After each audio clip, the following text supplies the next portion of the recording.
မင်္ဂလာပါခုနှစ်သားသမီးသူတော်ကောင်းအပေါင်းတို့ဆရာအခုပြပေးမှကလေးကတော့ရတရားတစ်မျိုးဖြစ်ပါတယ်1382ခုတရင်ကျွတ်လာပြည့်နေ့6ရက်နေ့10လပိုင်း2025ခုတနင်္လာနေ့ကိုလုတ်ပြရမယ့်ရတရားလေးဖြစ်ပါတယ်ဒီရတရားလေးက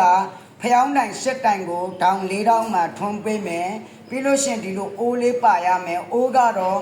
ဆရာကြီးအိုးရှိတဲ့ကကြီးအိုးနဲ့လုတ်တယ်တကယ်လို့ကြီးအိုးမရှိတဲ့လူတွေကတကြံအိုးလေးနဲ့လုတ်ပါတရက်ရွက်ငါးညွန်းကိုတကြံအိုးထဲမှာထဲမယ်သို့မဟုတ်ကြီးအိုးထဲမှာထဲမယ်ဒီအိုးထဲမှာရေအပြည့်ထဲပါ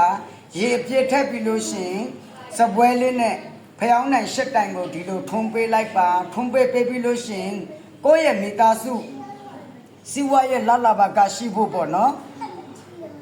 အရှင်ဗုဒ္ဓမြတ်စွာဘုရားနဲ့တကွနေလနပါတို့အားပူဇော်ပေးပါ၏ဘုရားဤသို့ပူဇော်ရသောအကျိုးအကြောင်းဤကနေ့တရင်ကျွတ်လာပြည့်နှင့်ကြာရောက်သည့်အခါတော်တွင်ဘုရားတပည့်တော်တို့ဤစီဝါရဲ့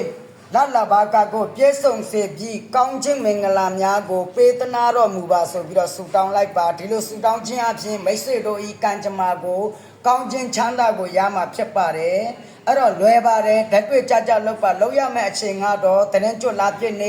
နေဝင်ပြီးညနေပိုင်းကိုလောက်ကြပါနေဝင်ပြီးအချိန်ကိုလောက်ပါ